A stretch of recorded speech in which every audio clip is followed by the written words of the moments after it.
दोस्त, जिसको इस बिजनेस में कुछ नहीं आता है, अगर चाय पीना और पिलाना, कॉफी पीना और पिलाना आता है, तो क्राउन एम्बेसडर बन सकता है। ये पावर है।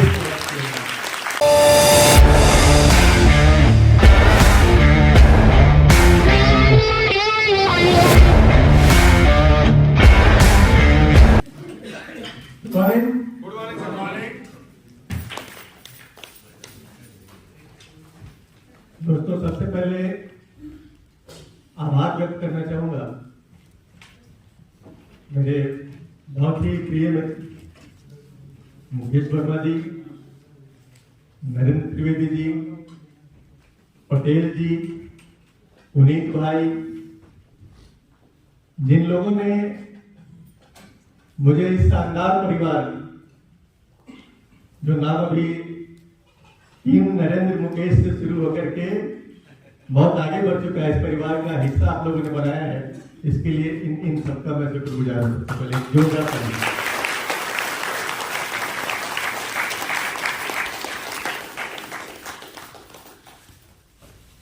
और एक चीज पक्की है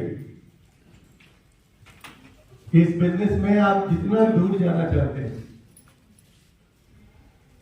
उतने ज्यादा लोगों के साथ आपको जुड़ के चलना होगा। जितनी बड़ी टीम बना करके चलेंगे, उतना ज्यादा ग्रोथ आपकी होने वाली है, क्योंकि ये बिजनेस बहुत बड़ा है। हमें से बहुत सारे लोग कुछ लोगों में उलझे हुए हैं, उनको लगता है दुनिया इतनी बड़ी है। आप सोच के देखो एक बार, प्रोफेसर साहब ने चेन्नई में इस बिजनेस को जन्म दिया था। क्या चेन्नई में अभी आप जाओगे तो बिजनेस खड़ा कर सकते हो या नहीं? कोई भी ऐसा सिटी, कोई भी ऐसा शहर, कोई भी ऐसा गांव नहीं है जहां पे जगह नहीं है। हर जगह जाके आप काम कर सकते हैं। छोटा माइंडसेट जब तक हमारा होता है ना, तब तक हमको लगता है कि हम अकेले दुनिया में राज करने वाले हैं और किसी को बढ़ने देंगे नहीं। कोई बढ़ता दिख जाए तो उसका टांग खींचना शुरू कर देते हैं। ये कब तक होता है? जब तक हमारा माइंडसेट छोटा है। इस माइंडसेट को बड़ा करने की जरूरत है। इतना खूबसूरत बिजनेस है जहां पे आपको अकेले जीतने के लिए दौड़ने की जरूरत नहीं है। आप मिल के दौड़ेंगे तो सब जीतेंगे। इतना खूबसूरत और बड़ा बिजनेस है, गजब का बिजनेस है। तो ये तो हम लोगों ने मिलके दौड़ने का डिसीजन लिया है ना, इस जज्बे के लिए एक जोरदार ताली होनी चाहिए। ये जज्बा होना चाहिए आपका। जब इतने सालों बिजनेस करने के बाद, हमें से कई लोग, पुनीत भाई हैं, आई थिंक सबसे पुराने पुनीत भाई होंगे यहाँ पे, पुनीत जी हैं, पटेल जी हैं, और ये सभी जो दिग्गज लीडर हैं यहाँ पे, इतने पुराने होने के बाद आज अगर एकजुट होकर आगे बढ़ रहे हैं दोस्तों, तो आज अगर आप बिल्कुल नए हैं इस बिजनेस में, आपको ये चीज समझ लेनी चाहिए कि हमको किसी का टांग नहीं खींचना है। हमको कैसे आगे बढ़ना है? मिलजुल के बढ़ना है। सबसे बड़ा लेसन आज ये लेकर के आपको जाना है कि मिल के आगे बढ़ना है, सबको जिताना है। इस बिजनेस में सबके लिए एक बराबर स्कोप है, हर कोई जीत सकता है। तो मिल के दौड़ने के लिए आज कितने लोग तैयार हैं यहाँ पे? क्या बात है, जोरदार तालियां सबके लिए।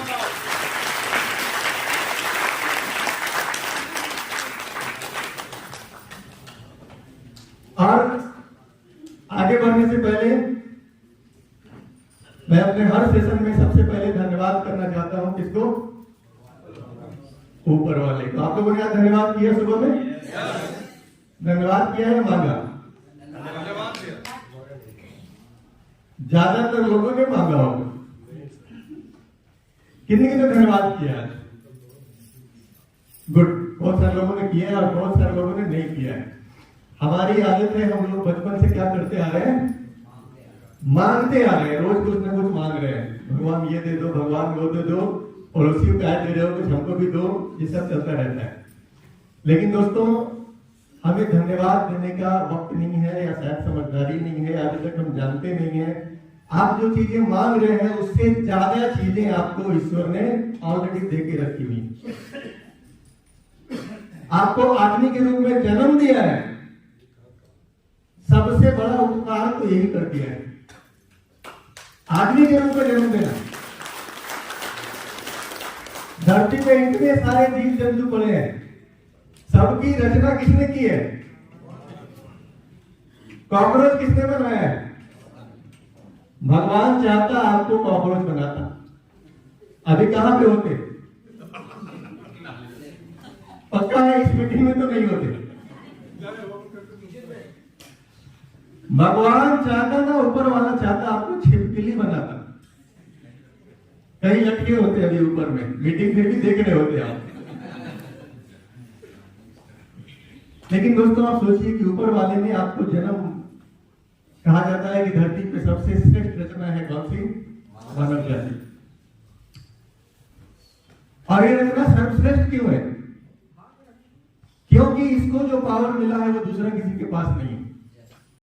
कि तुम जो सोच सकते हो और जिस चीज के लिए प्रयास करोगे, जिस चीज के लिए मेहनत करोगे, उस चीज को हासिल कर सकते हो। कि दूसरे किसी जीव जंतु को मिला है क्या? नहीं। किसको मिला है? किसको मिला है? आपको मिला है कि नहीं? तो आदमी के रूप में भगवान ने जन्म दिया, ये सबसे बड़ी बात है। और इसके लिए ही कम से कम रोज आपको धन्यवाद करना चाहिए। ये सब लोग तो ढेर सारी चीजें आपको भगवान ने जो है ना फ्री में दी हुई हैं, जिनका अगर लिस्ट बनाने आप बैठ जाएंगे कि क्या क्या भगवान ने अच्छी चीजें आपको दी हैं, ये लिस्ट इतनी लंबी हो जाएगी ना, आपकी कॉपी डायरी भर जाने वाली। आपको इतना प्यार करने वाले माता पिता दिए हैं। भगवान खुद धरती पर नहीं आया, लेकिन माता पिता आपको दे दिया। आपको बोलना नहीं आता था, खाना नहीं आता था, लेकिन उन लोगों ने पाल पोस के आपको बड़ा कर दिया। क्या इसके लिए धन्यवाद देना चाहिए कि नहीं? आपकी डुप्लीकेट कॉपी आपके बच्चे, उनके बिना ये दुनिया कैसी होगी? बहुत सारे लोग तुम्हारे हैं यहाँ पे, ठीक है, लेकिन शादीशुदा लोग बहुत सारे बैठे हैं, उनके बिना दुनिया कैसी होगी? आप सोचिए ईश्वर ने कैसी कैसी, और सारी चीजें फ्री। आपको जीने के लिए सबसे जरूरी चीज है हवा। पानी के बिना कुछ देर रह लेते हैं, हवा के बिना कितना देर रहेंगे? कुछ सेकंड भी नहीं रह पाएंगे आप। ये कैसे मिला हुआ है? फ्री ऑफ कॉस्ट मिला है। तो भगवान ने जितनी अनमोल चीजें दी हैं वो सब कैसे दी हैं? फ्री में दी हैं। तो आप जब लिस्ट बनाने बैठे बना दोस्त, तो लंबी लिस्ट बनेगी, जिसके लिए हमको रोज थैंकफुल होना चाहिए। और जिस इंडस्ट्री में है आप, इस इंडस्ट्री के लिए एक विशेष प्रार्थना भी है जो हमको रोज करनी चाहिए। आप आज तक जो भी प्रार्थना कर रहे थे उसमें इस प्रार्थना को जरूर जोड़ लीजिएगा। जिस इंडस्ट्री में आप काम कर रहे हैं आपको काम आने वाला है। एक नेटवर्कर की प्रार्थना मेरे साथ दोहराएंगे आप लोग, दोहरा सकते हैं? हे भगवान, इतने में तो नहीं सुनेगा। हे भगवान, मुझे कुछ अच्छे लोग दीजिए। अभी आप लोगों ने मुकेश से नोट करवाया है कि ज्वाइनिंग करवानी है, इसमें लिस्ट बनाया होगा कितना करवाना है। वो कैसा चाहिए? अच्छा लोग चाहिए ना? अच्छे लोग चाहिए। तो हे भगवान, मुझे कुछ अच्छे लोग दीजिए और उन्हें संभालने की शक्ति मुझे दीजिए। और यदि गलती से कुछ ऐसे लोग आ जाएं जिनको मैं न संभाल पाऊं, उनको आप संभाल लीजिए।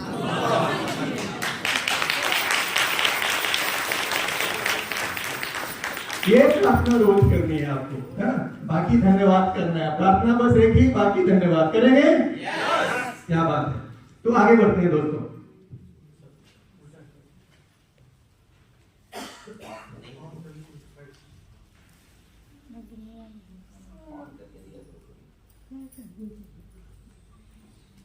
हाँ, तो आगे बढ़ने से पहले धन्यवाद भी करना चाहूंगा तमाम गुरुओं को, जिनसे भी मैंने आज तक कुछ भी सीखा है। क्योंकि दोस्तों ये इंडस्ट्री इतनी खूबसूरत इंडस्ट्री है जहां पे ऊपर वाला आपको एक ऐसा बंदा देता है जो आपकी दिन रात चिंता करता है, और कहीं आपको ये खूबी नहीं मिलने वाली है। सिर्फ और सिर्फ ये इंडस्ट्री है जहां पे एक बंदा आपके ऊपर में बैठा होता है, जो बोलता है कि बेटा आजा, एक बार कैंप पे आजा, एक बार आजा, एक बार ट्रेनिंग में आजा, 1 तारीख को पीवी कर ले। अब ये बंदा सच में आपकी ग्रोथ चाहता है। तो ऐसे सभी गुरुओं को जिनसे मैंने कभी भी कुछ भी सीखा है, उन सबको प्रणाम करके मैं आगे बढ़ता हूँ। और इस बिजनेस की अगर बात करें दोस्तों, तो इस बिजनेस में 3 तरीके के लोग शामिल होते हैं। ये 3 कौन कौन से तरीके के लोग हैं? सबसे पहला वो बंदा होता है, इनको बोलते हैं पोजर्स। पोजर्स मतलब ऐसे लोग जो यहां होने का सिर्फ दिखावा करते हैं। वो आपके साथ आ गया, फॉर्म भी भर लिया है, लेकिन वो सिस्टम में कहीं से भी नहीं होगा, लेकिन आपको दिखाने का प्रयास करेगा कि हम तो है ना भैया, हम तो कुछ ना कुछ कर रहे हैं ना, जगे हुए हैं। तो दिखावा करने वाला लोग होता है, उसको बोलते हैं पोजर। वो सिर्फ दिखाना चाहता है, एक्टिंग करता है होने का, उसके नहीं होना और होना एक बराबर है। देन दूसरी जो कैटेगरी होती है, ये होती है अमेचर्स। ये अमेचर्स ऐसे लोग होते हैं जिनको करना कुछ नहीं आता, लेकिन उनको लगता है कि हमसे बड़ा तिकरमबाज कौन है, हमसे ज्यादा तेज दुनिया में कौन है। ये जब टीवी पे क्रिकेट खेलता देखता रहेगा ना, तो अगर विराट कोहली आउट हो जाए तो उसके ऊपर 10 सवाल कर देगा, भले इसने कभी बैट नहीं उठाया हो। उसको बोलेगा कि इसको ऐसे बैटिंग करनी चाहिए थी, जबकि इसको आता कुछ भी नहीं है। ऐसा आदमी जब डिएक्शन में आ जाता है, इस बिजनेस में आ जाता है ना, तो ये क्या सोचता है? ये सोचता है कि ये तो यार चुटकी बजाने वाला काम है, बस 5 आदमी को जोड़ूंगा, 6 आदमी को जोड़ूंगा और मेरी तो निकल पड़ेगी, बस ज्यादा काम नहीं है। वो जुड़ते के साथ में लिस्ट तैयार है उसकी, ये को जिया जी को जोड़ देंगे, इनको चाचा को जोड़ देंगे, इनको फूफा को जोड़ देंगे, उसकी लिस्ट तैयार है। और जैसे ही ये 4 आदमी से वो बात किया, वो चारों ना बोल दिया, अब ये कहां जाएगा? अब ये बिजनेस से आउट हो जाएगा, क्योंकि इसकी तैयारी इतनी थी, इसको लगा था कि ये बड़ा शॉर्टकट बिजनेस है। ऐसे लोग ढेर सारे आपको मिलने वाले हैं। देन तीसरे जो लोग होते हैं, ये होते हैं प्रोफेशनल्स। ये प्रोफेशनल्स वो लोग होते हैं जो दुनिया के किसी भी फील्ड में जब जाते हैं तो वहां पे जा करके सीख करके आगे बढ़ने का जज्बा रखते हैं। और ऐसे लोग दुनिया के जिस फील्ड में जाते हैं वहां झंडे गाड़ के आते हैं। और आज यहाँ ढेर सारे लोग जो आप बैठे हुए हैं ना, ऐसे ही लोग हैं। जोरदार तालियां सबके लिए बनी चाहिए, क्योंकि इस बिजनेस में झंडे वही गाड़ता है जो सीखता है। आपने खर्च किया है सीखने के ऊपर, किसके ऊपर? सीखने के ऊपर। क्योंकि असली खुराक देना किसको जरूरी है? आपके दिमाग को। आपके शरीर के 2 हिस्से हैं, एक यहां से ऊपर वाला हिस्सा है और एक यहां से नीचे वाला हिस्सा है। ये जो नीचे वाला हिस्सा है, इसको कितना भी खिलाइए, कितना भी पिलाइए, लेकिन इसकी औकात कितनी होगी पता है?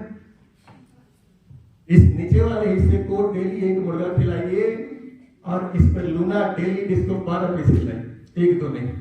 लेकिन पता है इतना से नीचे वाला जो हिस्सा है, 2 हाथ 2 पैर, इसकी औकात क्या है? ये 2 हाथ और 2 पैर से आप ज्यादा से ज्यादा मेहनत मजदूरी कर सकते हैं।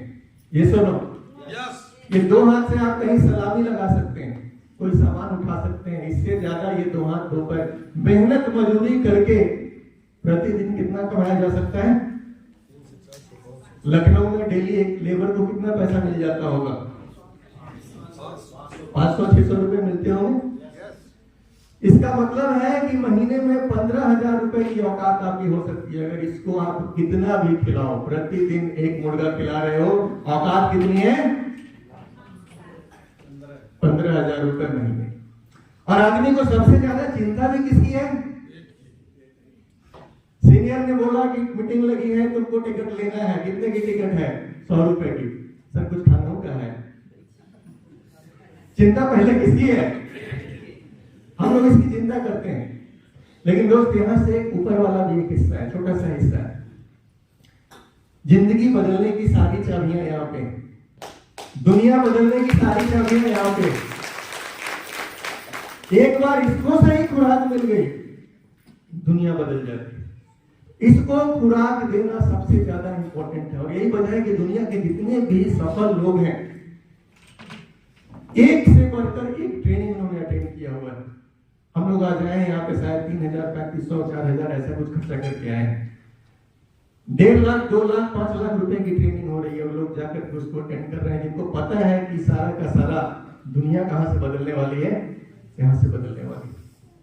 तो सीख करके आगे बढ़ने का जज्बा अगर आपके अंदर में है तो फिर दुनिया की कोई ताकत रोकने वाली आपको नहीं है। और ऐसे आप सभी लोग एक जोरदार तालियां बजाते हैं। मुकेश सर ने ढेर सारी चीजें आज बताई हैं आपको कि क्यों इस कैंप के आयोजन के पीछे उद्देश्य क्या है। तो मैं सिंपल सा बताना चाहूंगा कि इस कैंप का इकलौता उद्देश्य है कि to what this business can do for you, ये समझना है ये बिजनेस आपके लिए क्या कर सकता है, आपके जीवन में क्या बदलाव ला सकता है, आपकी जिंदगी को कहां तक लेके जा सकता है, आपके फैमिली के जीवन में क्या बदलाव ला सकता है। सिंपल सा उद्देश्य है इस कैंप का, इस एजुकेशन सिस्टम का, है ना दोस्तों। अगर इस इंडस्ट्री की बात की जाए तो आने वाले वर्षों में डायरेक्ट सेलिंग की जो इंडस्ट्री है ये इतिहास रचने जा रही है।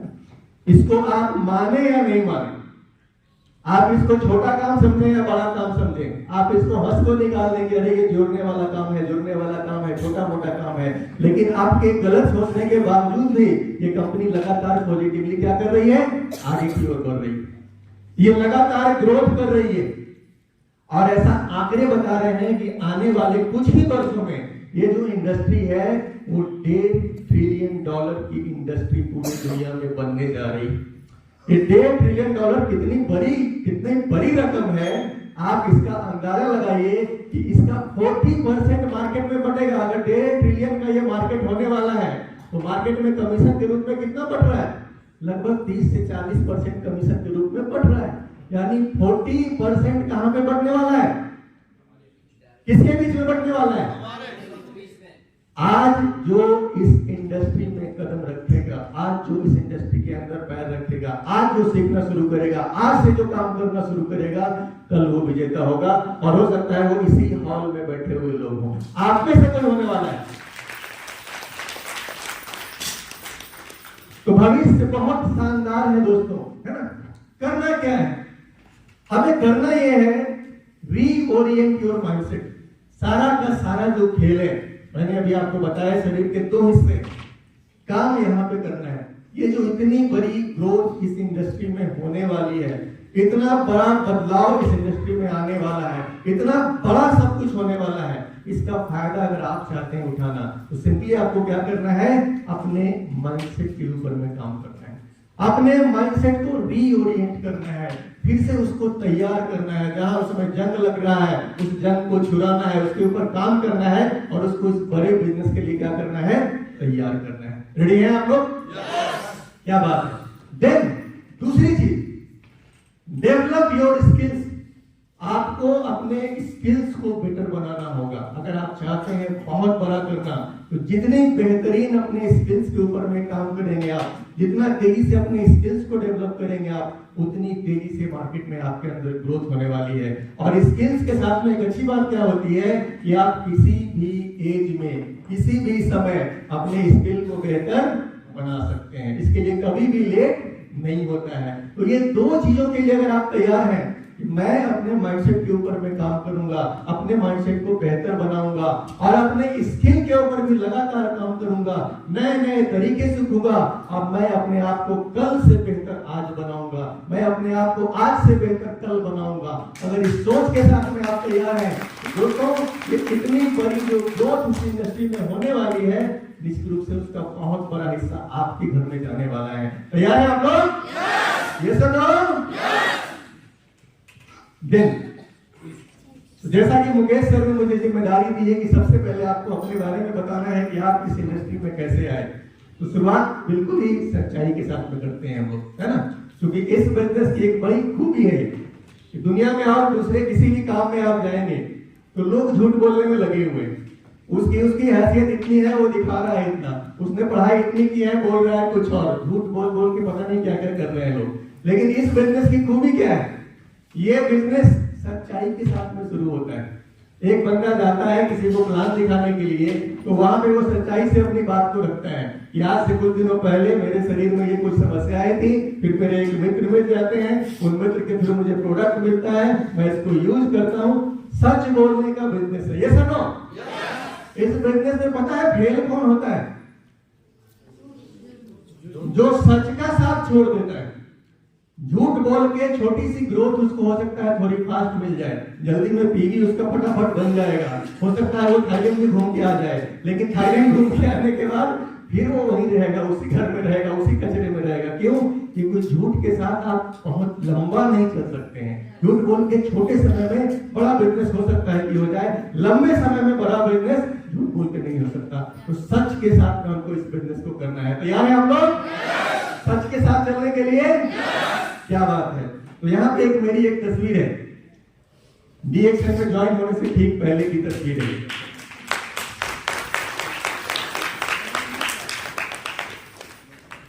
और मैं एक बड़ा ही सिंपल सा विद्यार्थी था अपने जमाने में, पढ़ाई लिखाई से बहुत दूर रहने वाला, मजे करने वाला विद्यार्थी था। तो इतना मजा मुझे पढ़ाई लिखाई में नहीं आ रहा था। मैट्रिक में धुआंधार नंबर आया था, क्योंकि मैट्रिक में छड़प के लोगों ने पहुंचाया था, तो धुआंधार नंबर आया था। फिर क्या हुआ कि जब इंटर की बारी आई तो छड़प के पहुंचाने का सिस्टम चल रहा था उस जमाने में। मेरी थोड़ी सी भी रुचि साइंस सब्जेक्ट में नहीं थी, लेकिन घर वालों ने बोला कि अरे साइंस ले ले, कुछ भविष्य में काम आएगा, पहुंचाने वाले तो हैं ही, काम हो जाएगा। मेरी इच्छा नहीं थी, फिर भी मुझे जबरदस्ती थमाया गया कि बेटा तू साइंस से ही पढ़ेगा। साइंस लिया मैंने। 1997 की ये 96 की घटना है ये। और उसी साल क्या होता है कि बिहार के अंदर में बड़ा जबरदस्त ढंग से एकदम बैन हो जाता है कि भैया चोरी तो आप कर ही नहीं सकते हो, बिल्कुल नहीं हो सकता है। तो उस साल क्या हुआ कि जो मेरे और दोस्त लोग साइंस के बहुत अच्छे विद्यार्थी थे, रोज कोचिंग पढ़ने वाले, तो मैं कहीं कोचिंग भी नहीं पढ़ रहा था। पूरे के पूरे 100% लड़के क्या हुए, सब फेल हो गए। जो पढ़ने वाले थे सब फेल हो गए। मैं फेल हुआ तो कोई बात नहीं है, तो मैं तो पहले ही मान के बैठा था कि मेरे स्थिति कुछ खास नहीं है। तो ये कहानी थी मेरी। लेकिन फिर अगले साल मैंने अपने मनपसंद सब्जेक्ट लिए, इकोनॉमिक्स लिए, आर्ट्स सब्जेक्ट मैंने लिया, जम के पढ़ाई की। मेरे मनपसंद सब्जेक्ट मिल गया, मैंने जम की पढ़ाई की और बिना चोरी के मैं अपने कॉलेज में टॉप आया इंटर में, आर्ट्स सब्जेक्ट के साथ। तो ये मेरी जर्नी थी।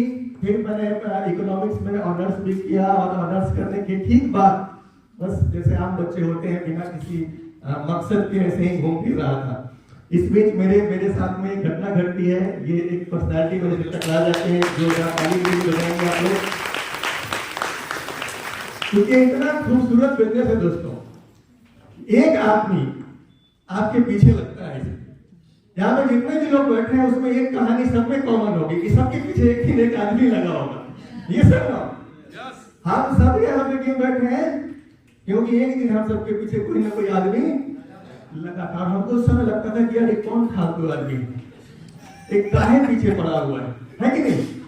आपके पीछे जो फालतू आदमी लगा था वो आया है क्या? किसी का आया होगा। तो क्या होता है कि शुरू में हमको लगता है यार कौन फालतू आदमी है, काहे पीछे पड़ा हुआ है। ये बंदा कुछ ऐसा ही हमारी जिंदगी में आ गया अचानक से। मुजफ्फरपुर हाजीपुर से लगभग 50 किलोमीटर दूर पड़ता है, छोटा सा शहर है वो भी। वहां पे आते हैं अपने ससुराल में, ये हमारे रिश्तेदार हैं। तो ससुराल में एक शादी में आए थे और हमको बुलवाते हैं वहां पे कि प्रियरंजन को भेजिए, आप उसके लिए कुछ लेके आए हैं। ये बैंकर है महोदय। तो घर वालों ने सोचा कि भाई बैंक वाले हैं तो कुछ ना कुछ इसका जुगाड़ कहीं सेट करेंगे। घर वालों ने फटाफट भेजा कि बेटा तू दौड़ के जा, तो साथी कुछ लिया है तेरे लिए। और जब मैं वहां पहुंचता हूँ तो घर वालों ने कुछ और बताया था और इन्होंने क्या किया कि अपनी किताब निकाली और वहां पे हमको ये मशरूम की वैरायटी बताने लगे। ये 38,000, 36,000, 2,000। तो मैंने सोचा क्या लगता है कि बैंक की नौकरी छूट गई, आजकल ये मशरूम बेचते हैं। ऐसा ही दिमाग में आया। देन क्या होता है कि ये 2 गोलियां भी दिखाते हैं, RGGL की डब्बी दिखाते हैं, बोलते हैं जिसको खिलाओगे वो पागल हो जाएगा, तुम्हारे पीछे दीवाना हो जाएगा, आपके पीछे आएगा। मैंने वो डब्बे को भी बड़े प्यार से देखा, मुझे लगा पक्का इसमें अफीम मिला हुआ होगा, कुछ तो गड़बड़ है यार, कोई खा के मेरा दीवाना क्यों होने जा रहा है। सारी चीजें नेगेटिव जा रही थी। क्यों? क्योंकि पीछे की प्रोग्रामिंग सारी नेगेटिव थी, है ना। गैनोडर्मा को हम जानते नहीं थे, पैसे कमाने कुछ ऐसा शॉर्टकट हम जानते नहीं थे। इन्होंने जितनी भी बातें की वो लगभग बीमारियों के ऊपर में बात की। RGGL से क्या हो सकता है ये सब बताया। मेरे शरीर में कोई बीमारी नहीं थी, एकदम फिट आदमी था। अभी अगर किसी को डायबिटीज की बीमारी है और आप उसको कैंसर की दवाई समझा रहे हैं तो कैसा लगेगा उसको? उसको समझ में नहीं आएगा। हो सकता है वो ये भी सोचे कि अरे ये चाहता है तो कैंसर हो जाए, डायबिटीज तो हुआ है ऑलरेडी। मेरे कुछ भी समझ में नहीं आया। सबसे लास्ट में उन्होंने मेरे काम की बात की। सबसे लास्ट में वो बोलते हैं कि बेटा अगर तू 3 साल इस सिस्टम में मेहनत कर दिया ना तो तेरे को कहीं काम धंधा ढूंढने की जरूरत नहीं होगी। पता ना कितने लोगों को तू काम धंधा देगा। तो ये एक बेरोजगार आदमी को क्या चाहिए? 2 पैसा कमाने का उपाय चाहिए।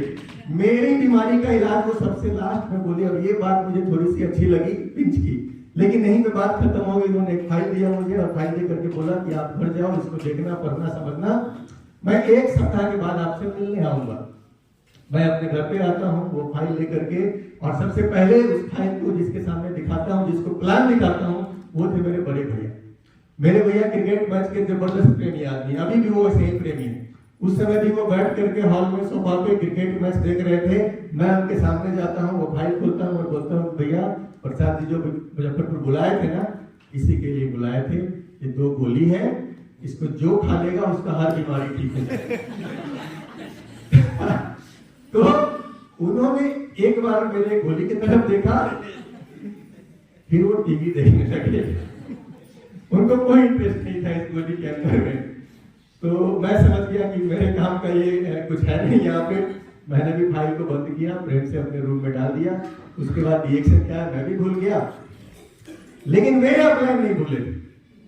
1 सप्ताह के बाद ये मेरे दरवाजे पे इनकी गाड़ी लगी हुई। इसको बोलते हैं फॉलो अप। आपको बार बार सिखाया जाता है ना, फॉलो अप कितना इंपॉर्टेंट है। आप देखिए, मैं भूल गया लेकिन ये नहीं भूले। और 1 सप्ताह के बाद ये मेरे दरवाजे पर होते इनकी गाड़ी लगती है और ये घर में आके पूछते हैं कि आपको जो किताब दिए थे, फाइल दिए थे, उसको देख लिए, समझ लिए? मैंने बोला हाँ सब समझ लिए। तो बड़े अनुभवी आदमी है सब। ये भी भाग गया कि ये क्या बोल रहा है। इन्होंने बड़ी खूबसूरत सी शर्त रखी हुआ। ये मतलब नहीं होता है बंदा एकदम प्लान करके आया है कि बेटा मैं तेरे को कैसे भी उठा के ले जाऊं, तेरे को कैसे भी ज्वाइन कराऊंगा, नहीं, एकदम प्लानिंग के साथ ही आए हुए थे। इन्होंने बोला कि आप कभी दिल्ली घूमने गए हो? मैं ईमानदारी से बताता हूं कि उसके पहले मैं सिर्फ एक बार कानपुर आया था। बिहार से बाहर सिर्फ एक बार कानपुर आया था, एयरफोर्स का एग्जाम देने के लिए हम लोग आए थे। इसके अलावा मैं कहीं नहीं गया हुआ। तो मैंने बोला कभी नहीं, दिल्ली नहीं गया। तो बोले आपको एक ऑफर देता हूं मैं, आप दिल्ली चलो मेरे साथ, 1 आध सप्ताह रह लो, डीएक्शन भी आपको दिखाऊंगा। अगर डीएक्शन समझ में नहीं आए तो दिल्ली में लाल किला है, कुतुब मीनार है, देखिए, घूमिए और 1 सप्ताह के बाद वापस आ जाइए।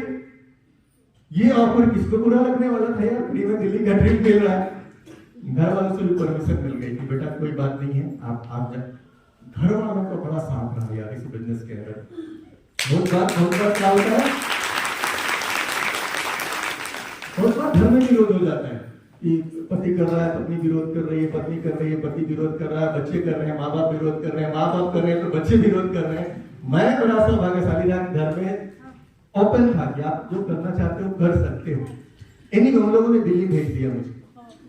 और दिल्ली मेरे अपलाइन इतने होशियार आदमी, बोलेंगे इसको 1 दिन भी बैठने दिए घर पे तो लाल किला इसको याद आ जाएगा। 1 दिन बैठने नहीं दिए, डेली एक नई मीटिंग के अंदर उठा के ले जा रहे थे।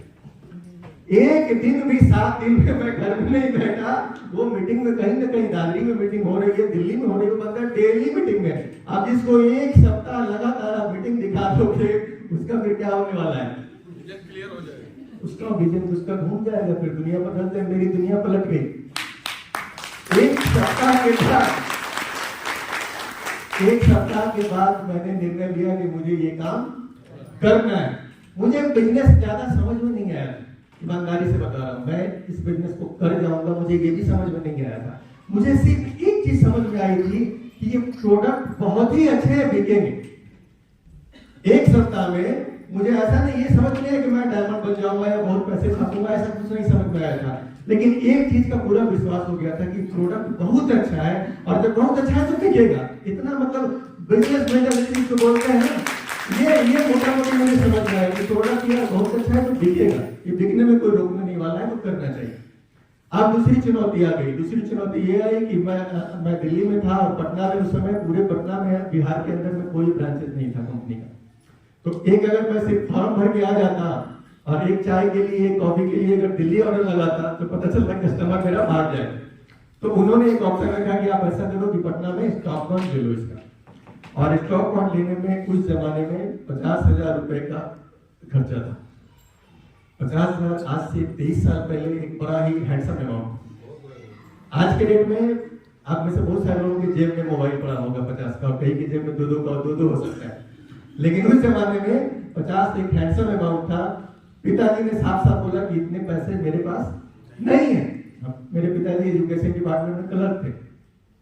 लेकिन अगर तुमको लग रहा है कि तुम कर सकते हो तो हम पैसा तुमको इंतजाम करके देंगे, मेरे पिताजी ने बोला। और 30,000 रुपए उनके पास थे, 20,000 रुपए उन्होंने इधर उधर से इंतजाम करके मुझे दिया। लेकिन एक चीज उन्होंने बोल दिया कि बेटा ये सब जो मैं पैसा रखा हूं तुमको पढ़ाने के लिए रखा हूं। गलती से बिजनेस हम लोग के खानदान में कोई नहीं किया है, तुम बिजनेस करने जा रहे हो, अगर डुबा लोगे तो बेटा ये उम्मीद ही मत रखना कि तुम्हारे पढ़ाई के लिए और भी पैसा नहीं। हमारी स्थिति ऐसी है, साफ साफ बोला हूं। लेकिन आशीर्वाद था उनका। और 50,000 रुपए लेकर के दोस्तों वहां पे स्टॉक पॉइंट साइन होता है। 50,000 के प्रोडक्ट लेकर मैं पटना आता हूँ। एक सप्ताह 15 दिन लगातार डीएक्शन के माहौल में था। डीएक्शन के माहौल में होने का मतलब क्या होता है? आप कैसे होते हैं? Full charge, full excited. Battery में जो टावर चल रहे हैं कितने हैं मोबाइल में? फुल है, 5 टावर टनाटन भगाभन। 50,000 के प्रोडक्ट लेके पटना पहुंच जाते हैं। लेकिन अब मीटिंग से निकल के बाहर वाली दुनिया सामने थी। जब बाहर फील्ड में जाना शुरू किए तब आटा चावल का भाव समझ में आने लगा। जितना मोबाइल का टावर वहां एकदम फुल था, 5 बैटरी दिख रहा था। यहाँ पे क्या हुआ? एक एक करके उड़ना शुरू हुआ। अब आया ऊंट पहाड़ के नीचे। एक सप्ताह, एक महीना लगभग होने को आ गया और कुछ ऐसा दिख ही नहीं रहा बिजनेस होता हुआ, बिजनेस बनता हुआ। मैंने सीनियर को फोन किया। ये भाई साहब दिल्ली में थे, मैं पटना में था। इन्होंने बोला कि चिंता मत कीजिए, मैं ट्रेनर भेजूंगा। आपको क्या करना है? आपको बस वहां एक मीटिंग का ऑर्गेनाइजेशन करना है। मीटिंग ऑर्गेनाइज कीजिए और जितने लोगों को बुला सकते हैं बुला कर देखिए अगले महीने आपका काम कैसे फनाफन चलता है। और ये बात मेरी इनसे डील हो गई, डेट फिक्स हो गया। मैंने क्या किया? 500 कार्ड छपवा दी। 500 कार्ड छपवा करके लगभग 450 कार्ड मैंने बांट डाले मार्केट के अंदर। और हॉल जब ढूंढने गया तो 500 वाला हॉल मिला नहीं पड़ता। हॉल मिला 250 लोगों को बरामदे में, लेकिन उसकी काफी जगह थी। तो मैंने सोचा चलो एडजस्ट हो जाएगा, जितने भी लोग आएंगे बैठा सकते हैं। तो 450 कार्ड बांटने के बाद 250 लोगों के हॉल में मैंने मीटिंग का इंतजाम किया और लगभग 200 कुर्सी एक्स्ट्रा मंगवा के बाहर में रखवा दिए थे कि बाहर में भी लोग बैठेंगे, बरामदे में आराम से बैठेंगे। लेकिन दोस्तों वो जो मीटिंग शुरू हुई जनवरी 2002 है ना, ये दिसंबर की कहानी है। जनवरी 2002 पहली मीटिंग लगी पटना के अंदर। और जब मीटिंग 12 बजे की थी, इंतजार करते करते लगभग 1:30-2 बजे हम लोगों ने शुरू किया। पता है क्यों? लोग ही नहीं थे, लोग नहीं आ रहे थे। लगभग 1:30-2 बजे कुल मिला के 18 लोग आए इस मीटिंग के अंदर। 450 कार्ड बांटने के बाद उसमें से 9 लोग मेरी फैमिली से।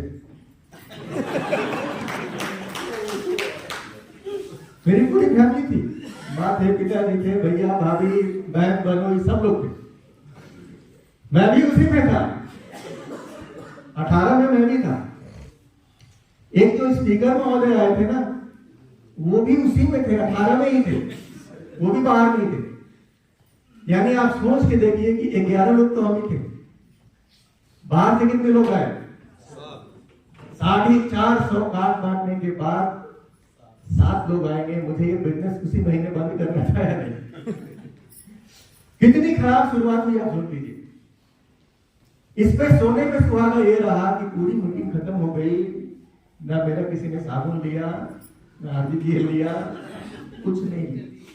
क्योंकि जो स्पीकर आए थे साउथ इंडियन थे, मिस्टर नीलकंठन।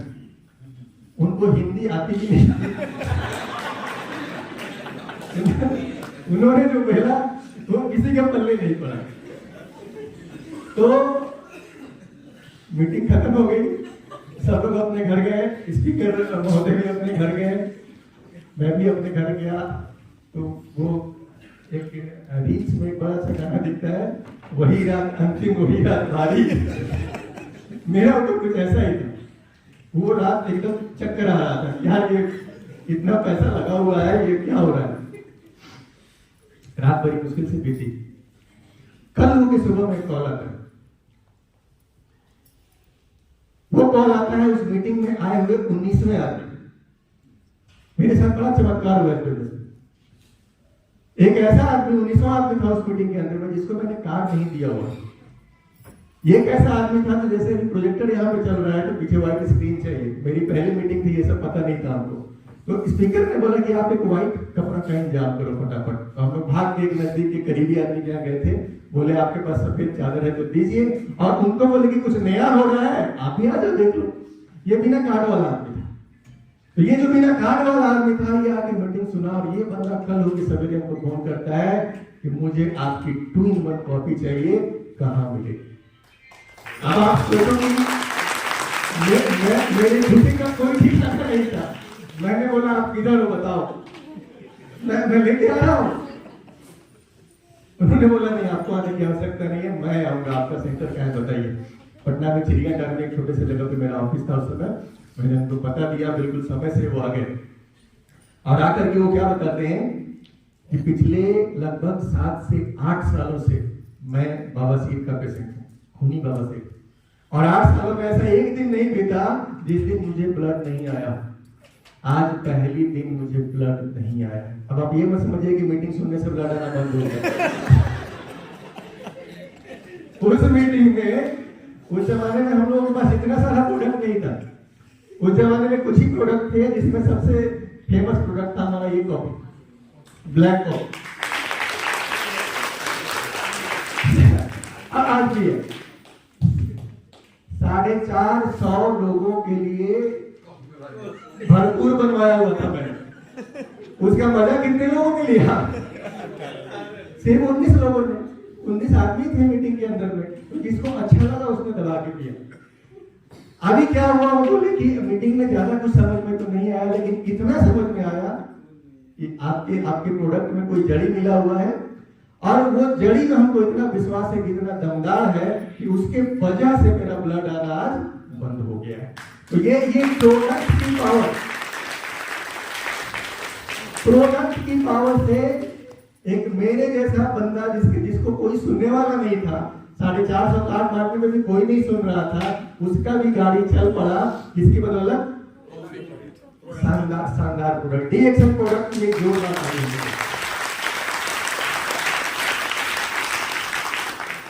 दोस्त, जिसको इस बिजनेस में कुछ नहीं आता है, अगर चाय पीना और पिलाना, कॉफी पीना और पिलाना आता है, वो गांव में बेहतर बन सकता है।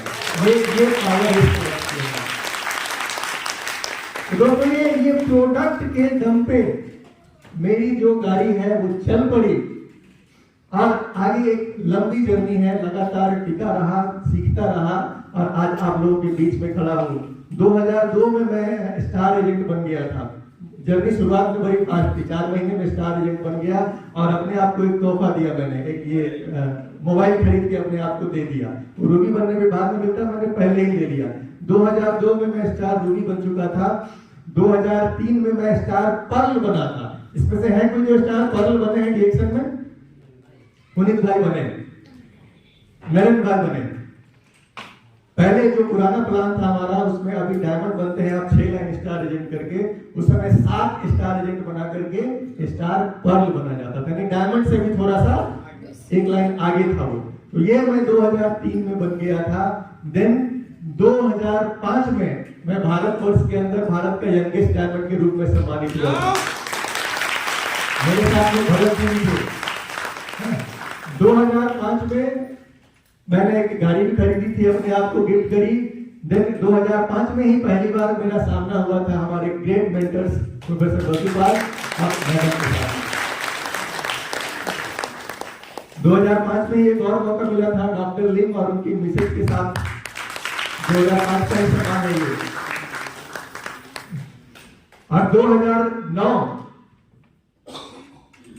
सर के लिए बहुत जोरदार ताली आप सबका। 2009 में डीएक्सएन बिजनेस में सर जब भी साथ में होते थे तो बोलते थे कि ये प्रिय रंजन मेरा सबसे अच्छा दोस्त है।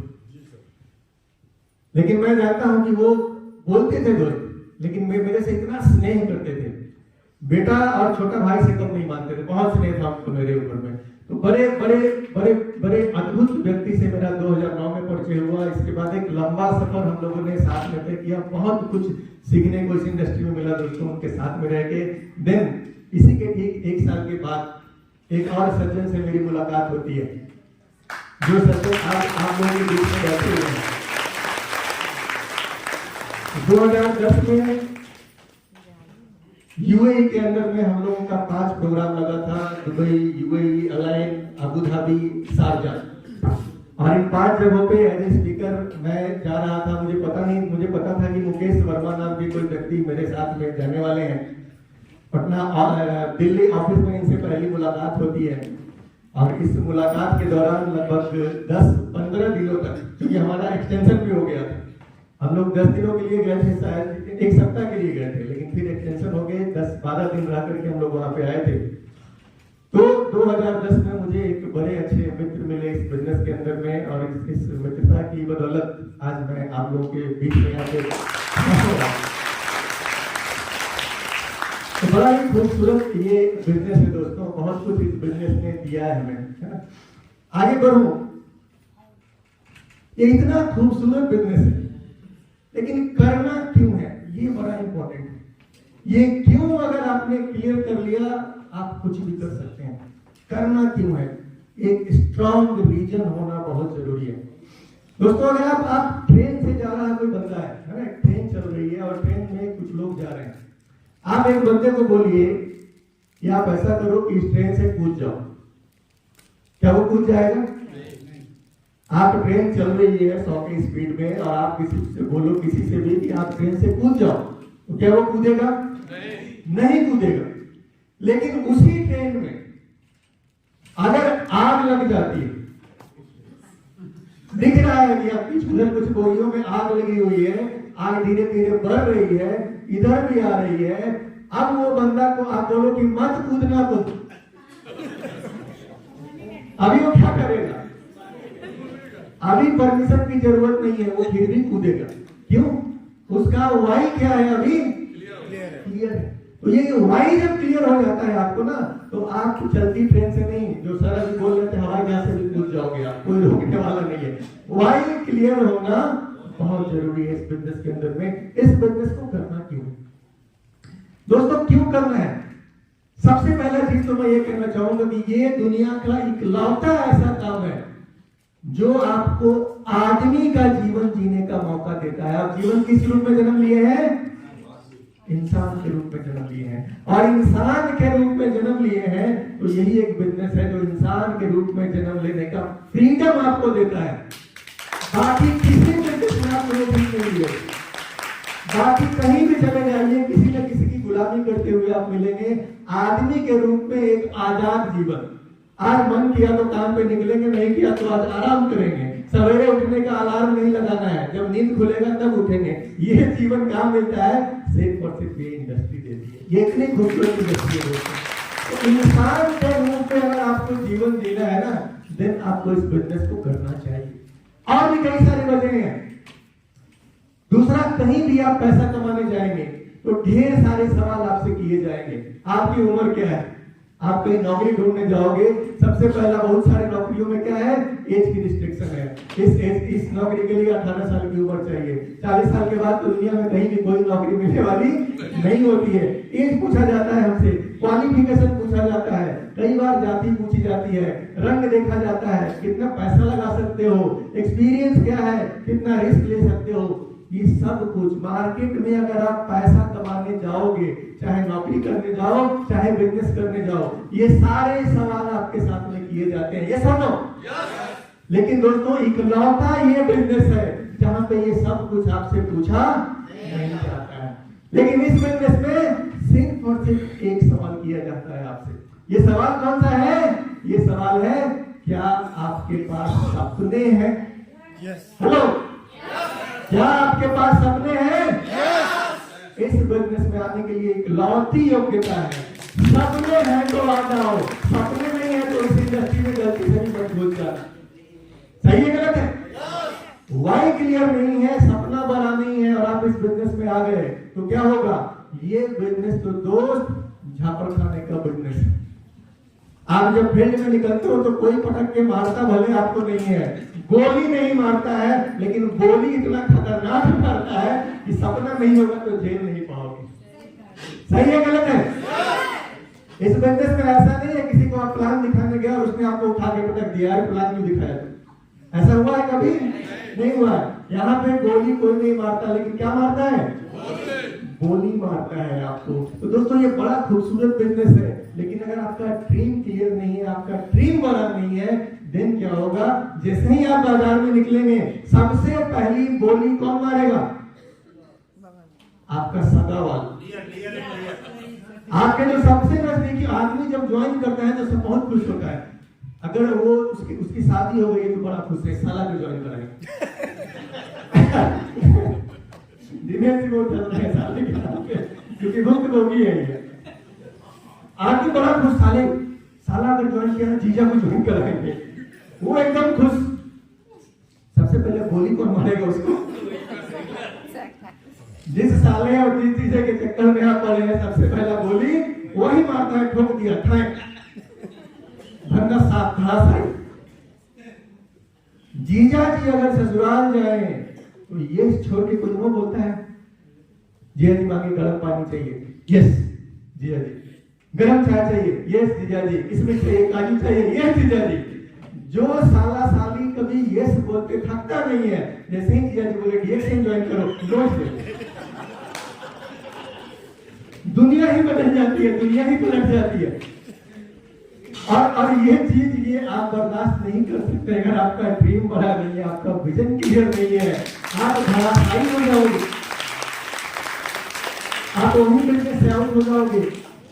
बहुत बड़ी संख्या में लोग दोस्तों यहीं पे बिजनेस से आउट हो जाते हैं, क्योंकि वो शुरुआती ये 2-4 गोली जो है झेल नहीं पाते हैं। तो ये सिंपल बिजनेस है, लेकिन इसको आप तभी कर पाएंगे जब ड्रीम आपका बहुत क्लियर होगा। क्योंकि दोस्तों ये वो बिजनेस है जो आपको रोटी से रॉयल्टी तक लेकर के जाता है। रोटी कमाने के दुनिया में ढेर सारे तरीके हैं, ये बिजनेस रॉयल्टी देने वाला बिजनेस है। और रॉयल्टी मिलती है कहां से? पहले ये जानिए कि रोटी कहां से मिलती है। रोटी कमाने के लिए आप कुछ भी कर सकते हो। आप नौकरी कर लो, आप किसान का काम कर लो, आप एक दुकान खोल लो, आप डॉक्टर बन जाओ, आप लॉयर बन जाओ, आप टीचर बन जाओ। ये सब कुछ करके आप क्या कर सकते हो? 2 वक्त की रोटी का जुगाड़ कर सकते हो, जिंदगी आपकी चल सकती है। लेकिन रॉयल्टी कहां से आती है? आप ऐसा कोई कितने लोग हैं जो रॉयल्टी जानते हैं? रॉयल्टी क्या होती है? कुछ लोग जानते हैं, ढेर सारे लोगों को पता नहीं है रॉयल्टी होती क्या है। दोस्तों रॉयल्टी उस इनकम को बोलते हैं जो एक बार काम करने के बाद उसी काम पे बार बार आती रहे। रॉयल्टी किसको बोलेंगे? मैंने कोई काम एक बार किया, लेकिन उस एक बार किए गए काम से हमको पैसा कैसे आ रहा है? बार बार आ रहा है, इसको बोलते हैं रॉयल्टी। और रॉयल्टी दुनिया में कहां से आप कमा सकते हैं? रॉयल्टी कमाने के लिए आपके पास टैलेंट होना जरूरी है। अगर आपको संगीत बनाना आता है, आप गाने सुनने के शौकीन है, उस गाने को कौन बनाता है? कोई ना कोई म्यूजिशियन बनाता है। अगर आपके पास ये टैलेंट है, आप एक गाना बना सकते हैं, तो गाना आप एक बार बना देंगे और वो गाना दुनिया में जब जब बजता रहेगा, क्या होगा? आपके घर में पैसे आते रहेंगे। लेकिन आपके पास गाना बनाने का टैलेंट होना जरूरी है। देन कोई ट्रस्ट खोल दीजिए, आप कोई ट्रेडमार्क ले लीजिए आप, या फिर कोई फिल्म बना दीजिए। सिनेमा आपने बना दिया, वो सिनेमा जब तक चलता रहेगा क्या होगा? रॉयल्टी आपको आती रहेगी। देन क्या है, आप किताब लिख सकते हैं। अगर आपके अंदर टैलेंट है, आप किताब लिख डालिए, वो किताब जब तक बिकती रहेगी क्या होगा, पैसा आपके घर में चल के आता रहेगा। तो रॉयल्टी कमाने के लिए इतने सारे तरीके हैं जिनसे रॉयल्टी आ सकती है। लेकिन दोस्तों, क्या ये सारा टैलेंट हर आम आदमी के पास में है? नहीं है। इसका मतलब है कि आम आदमी को रॉयल्टी